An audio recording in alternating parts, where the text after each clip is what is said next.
El siguiente segmento tiene contenido o opinión. La entrevista en A Primera Hora. Analizamos los hechos del momento junto a sus protagonistas. Muy bien, 7 de la mañana con 20 minutos. Ratificamos para los oyentes que seguramente recién se conectan con nuestra señal. Dialogamos hace minutos con Virgilio Hernández. Ha ratificado que hoy a las 14 horas se presentará la audiencia de vinculación en la Corte Provincial de Justicia de Pichincha dentro del proceso por el presunto delito de rebelión. Virgilio Hernández se encuentra aún en la clandestinidad, ese es el término que se debe utilizar en este caso, pero él ha anunciado que hoy acudirá a la audiencia y tiene la expectativa de que se le permita defenderse en libertad, al igual que a la prefecta de Pichincha, Paola Pavón, sobre quien hay una prisión preventiva que está en curso. Ese es, digamos, uno de los temas que será noticia durante la jornada del día de hoy. Comencemos con tertulio con la siguiente entrevista. Muy bien, damos la bienvenida y el buenos días al doctor Osvaldo Moreno. Él es consultor político, estratega político también de campañas electorales, y con él proponemos hablar en este momento de esta reconfiguración que va teniendo nuevamente la región y algunos sectores del orbe también, que tienen que ver con los procesos electorales últimos que hemos vivido, ¿no? Con tertulio y otros que estamos por vivir. Por ejemplo, en Uruguay resta una segunda vuelta. Ahora se dieron los resultados electorales de las presidenciales en la Argentina y en Bolivia, las regionales en Colombia. Ayer vimos el debate en España, así que hay algunas cosas interesantes para conversar con Osvaldo Moreno, a quien le damos el buenos días. ¿Cómo está, doctor? Buenos días, un gran abrazo a la distancia. Encantado de escucharlo, a la orden. Gracias por la gentileza. Alexis Moncayo, quien le habla, Fabricio Vela, les saludamos desde Quito. Doctor, hagamos una valoración integral de lo que ha pasado en el continente en las últimas 2 semanas. Bueno, básicamente lo que tenemos de alguna forma es una serie de acontecimientos que en algunos casos podrían, digamos, ocasionar sorpresa desde quienes lo analizan desde lo mediático, pero sí, definitivamente en algunos se proyectan algunos ya procesos que venían realizándose, ¿no? Algunos en el ámbito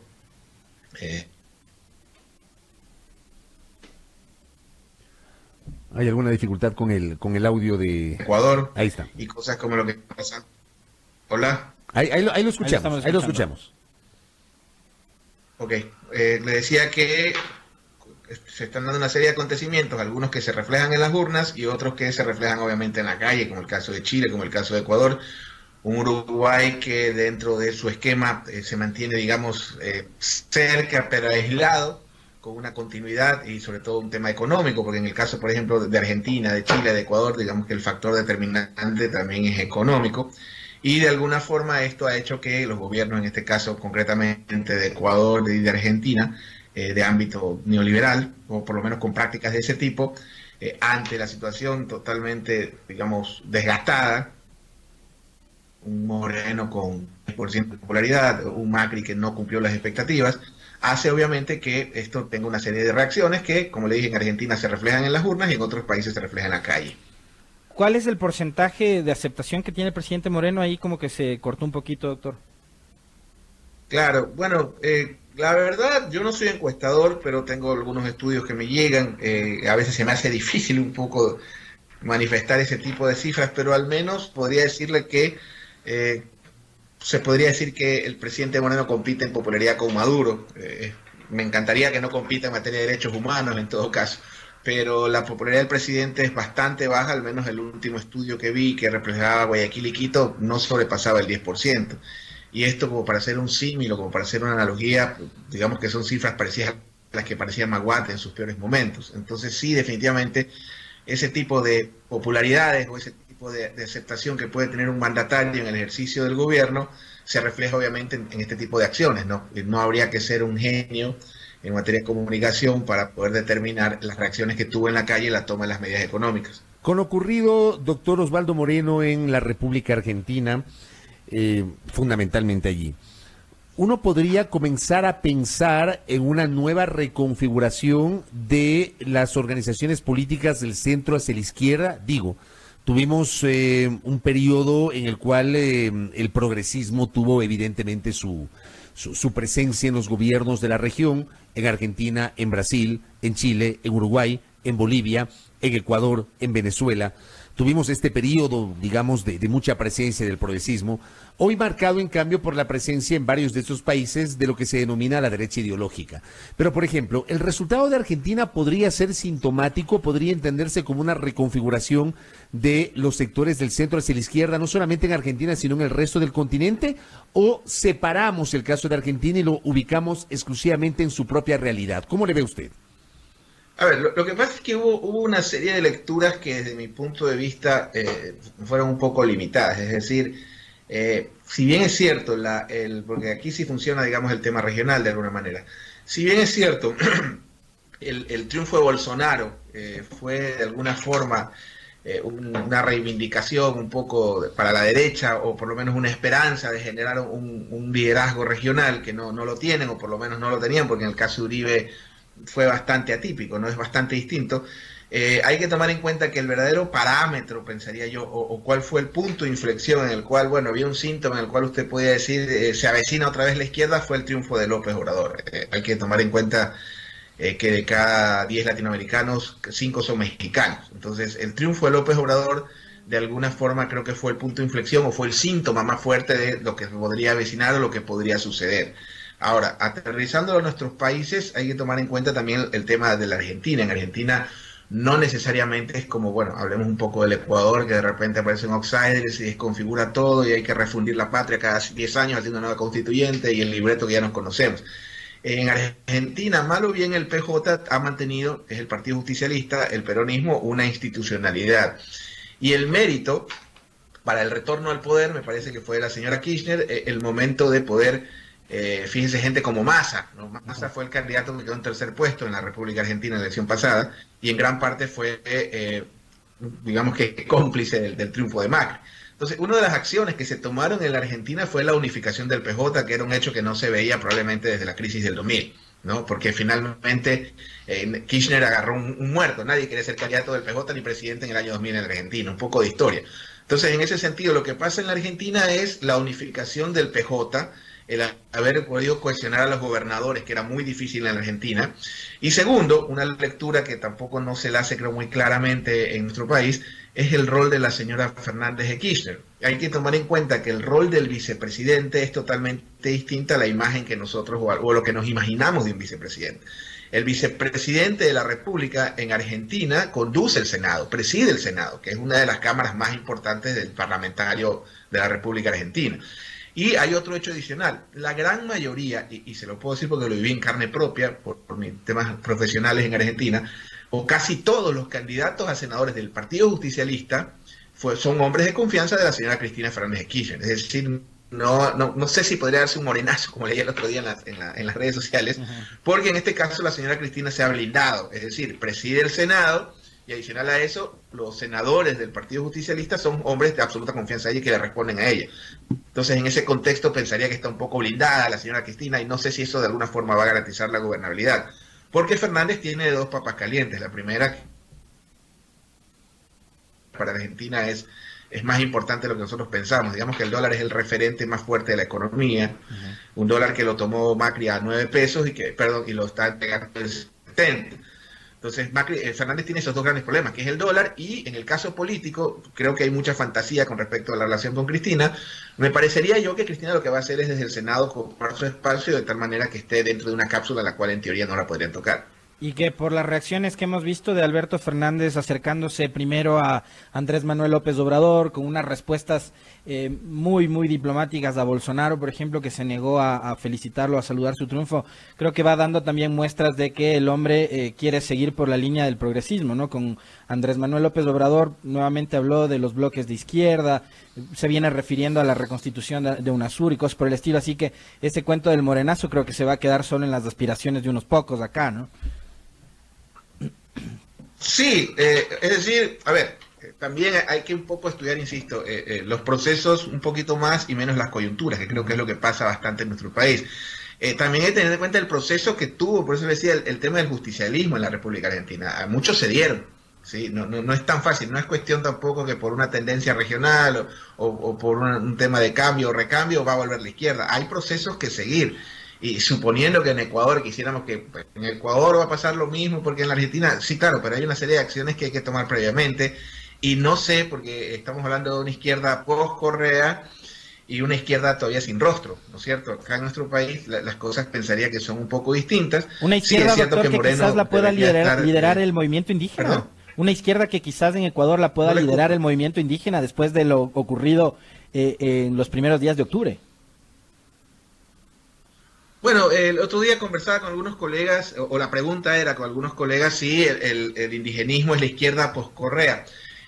Hay un gran problema en la interpretación hacia el indigenismo en dos aristas. En una arista de lo que es la cosmogonía indígena, que sinceramente me da la impresión de que no tenemos idea. O sea, el mundo mestizo no tiene idea.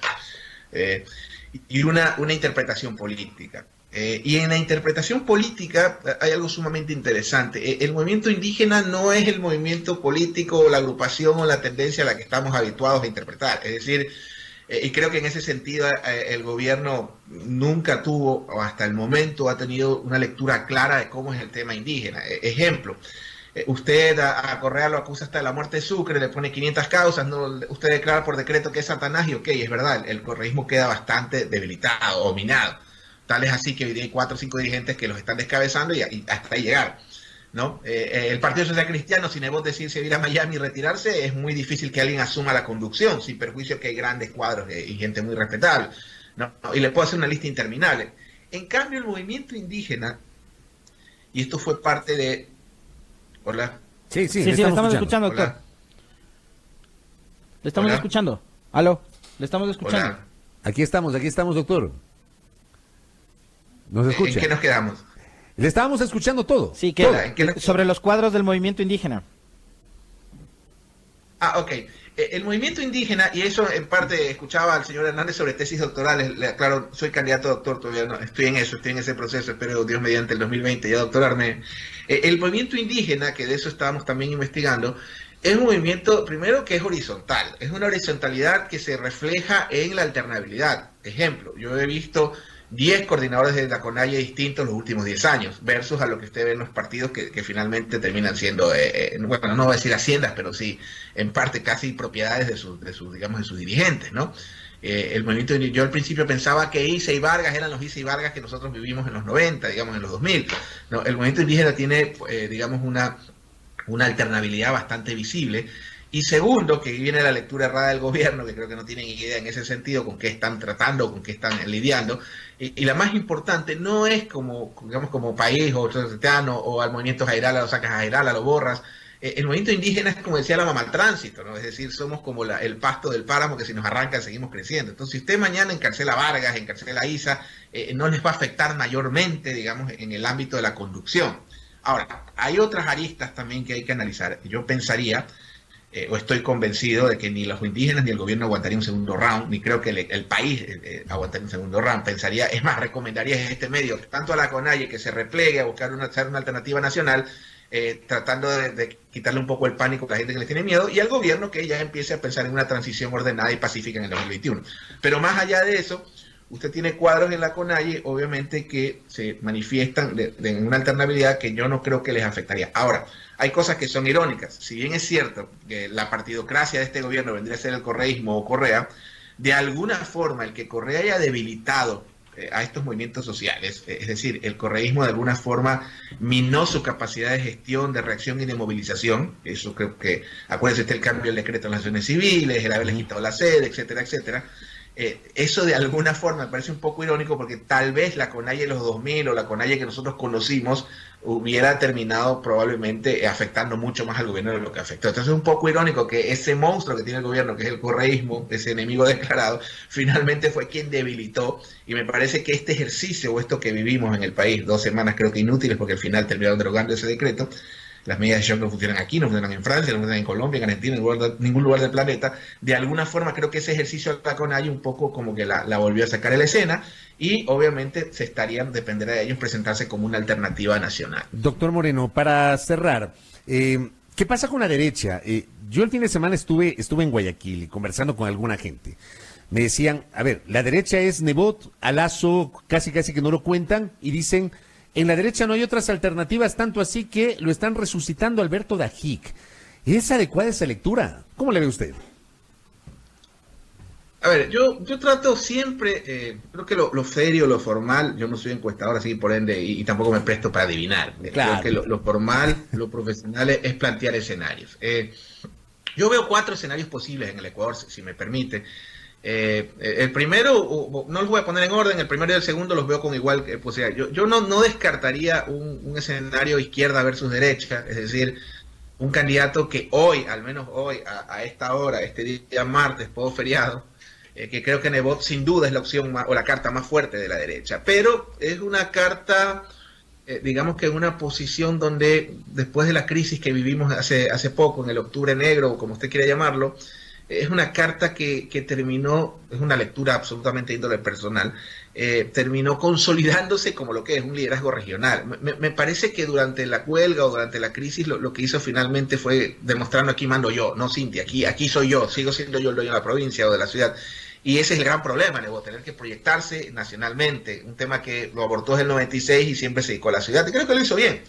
Pero al ser esa carta fuerte, el gran problema es que es una carta fuerte en soledad, es decir, claro, si tú analizas cuál es la carta más fuerte de la derecha, sí, es Nebot, pero es un Nebot en un escenario contra nada. Es decir, sí, la izquierda, el correísmo, pero sin nombre y apellido.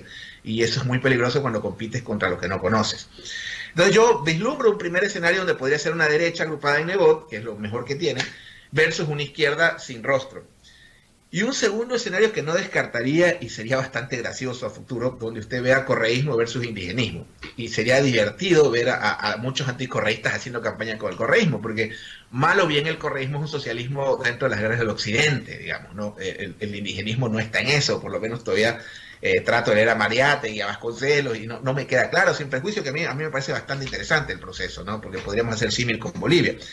Y ahí viene un tercer y un cuarto escenario. No sé si en el tercer escenario este triunvirato, prensa, banca y gobierno, finalmente terminó generando un mecanismo para borrar a la izquierda, pero no creo que eso sea muy remoto. Y un cuarto escenario donde si fallece Nebot, se retiran todos los candidatos, tal vez Lasso podría tener una opción, ¿no? Eso digamos que es lo que yo veo con una izquierda, una derecha sin duda con Nebot a la cabeza. Tremendo el triunvirato, ¿eh? Doctor, gracias. Ojalá que en algún momento que venga Quito lo podamos recibir acá en la cabina para ampliar algunos conceptos sobre la situación política y estos análisis tan interesantes. Gracias, Osvaldo Moreno, muy amable. Muy gentil, doctor. Siempre a la orden, un gusto atenderlos y encantado. Vengan a Guayaquil también, que aquí los recibimos con un abrazo. Muchas gracias. Muchas gracias, Osvaldo Moreno, analista político consultor, haciendo una valoración sobre la recomposición de la política regional y enfatizando un poquito lo que está pasando en el Ecuador, el presente y futuro del movimiento indígena, qué pasa también con la derecha, qué pasa con las organizaciones del centro de izquierda, en fin, el análisis de Osvaldo Moreno. 7:37 en la mañana.